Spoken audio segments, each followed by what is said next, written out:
Pablo Avila had been scuba diving for years.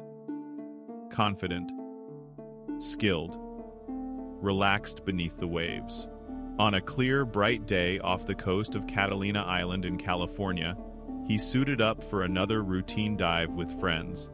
The ocean was calm, the visibility was excellent, and there was nothing to suggest the dive would be anything more than a peaceful escape beneath the surface. But within minutes of submerging, something went wrong. Nobody saw the exact moment it happened.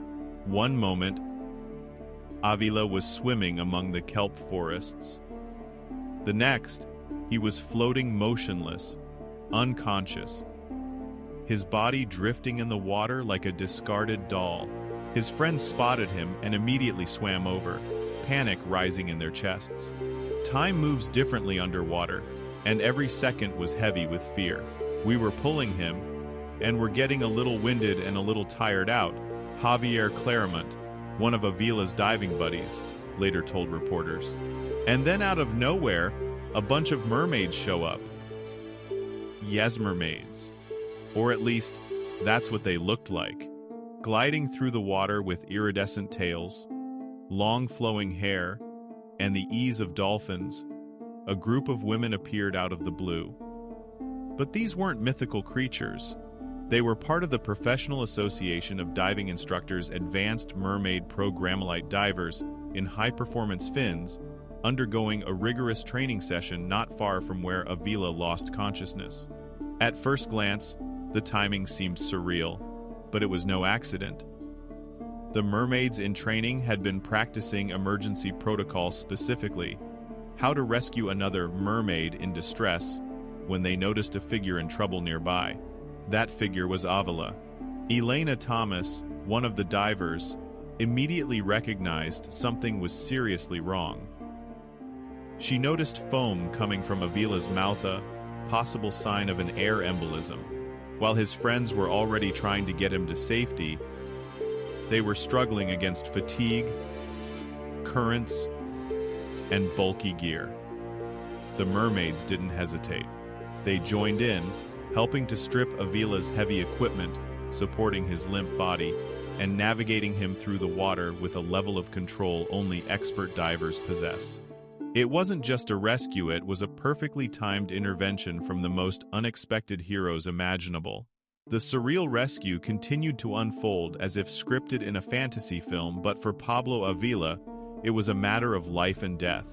As the mermaids approached, Avila's friends didn't ask questions, they just accepted the help. Dressed in vibrant mermaid tails with diving fins hidden beneath shimmering fabric, these women didn't just look the part. They moved through the water with focused precision and calm urgency. Among them was Elena Thomas.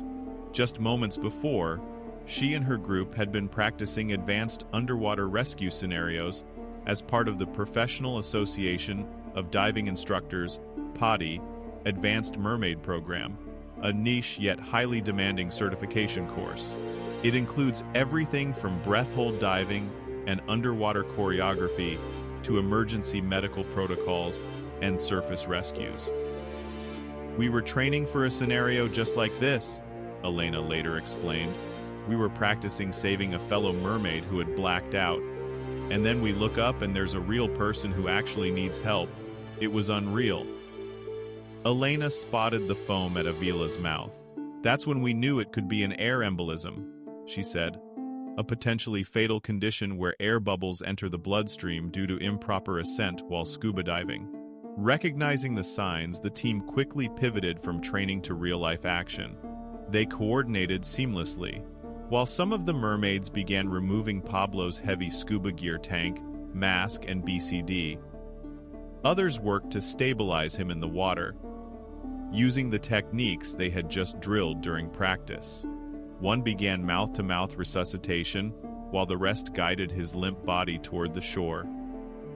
On land, paramedics had already been alerted.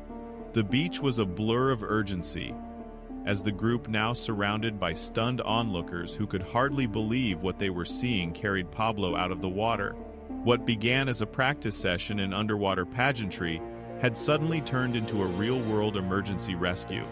Being a mermaid isn't just about blowing bubbles and looking pretty, Elena said. It's hard work. It's training. It's knowing what to do when things go wrong. And today, everything we learned came together in the best way. The aftermath of Pablo Avila's rescue by a pod of mermaids quickly turned from dramatic to downright unbelievable as news of the surreal incident went viral. Video footage, taken by a bystander on the shore, captured the moment a group of glittering, fin-clad women rushed from the ocean with a limp diver in their arms. The sight alone, equal parts bizarre and heroic, left viewers around the world stunned. Comments poured in. "Is this a Pixar movie?" one user joked. "Mermaids are real. And they're trained in CPR," another added.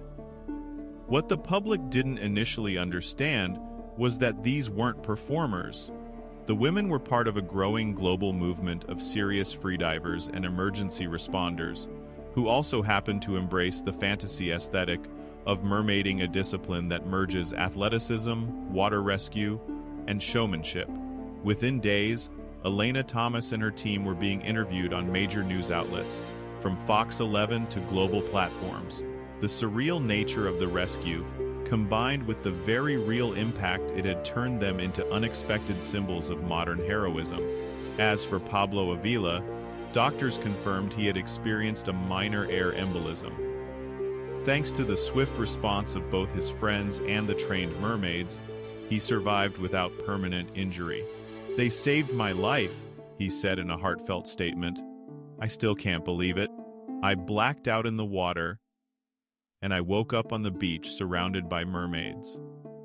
The Professional Association of Diving Instructors, PADI, later released a statement recognizing the group's bravery.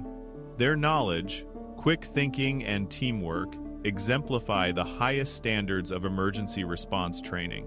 This is what being prepared looks like even in fins. Elena and her fellow mermaids didn't stop there. With their newfound attention, they've begun advocating for more widespread aquatic safety training and are pushing to get mermaid rescue certifications recognized more broadly. "We're proud of the tales, yes," Elena smiled in one interview, "but we're prouder of what we can do with them." And Pablo? He's already made plans to visit Catalina Island again.